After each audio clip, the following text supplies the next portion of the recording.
আসসালামু আলাইকুম। দীর্ঘ অনেক দিন পরে আপনার নিজ খেতে হাঁটতেছি, আমার তরমুজ খেতে হাঁটতেছি। তো অনেক দিন যাবৎ আমি বাইরে ছিলাম, অন্য জায়গায় তরমুজ কেনাবেচা করছি, তো আমার খেতে আসতে পারিনি।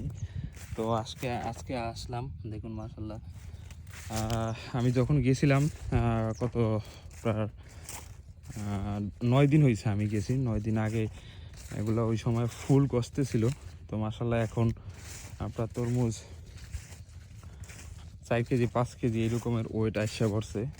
তো আলহামদুলিল্লাহ তরমুজের সাইজ, তারপরে তরমুজের আপনার গাছের কোয়ালিটি সব কিছু মিলে আলহামদুলিল্লাহ অনেক ভালো আছে।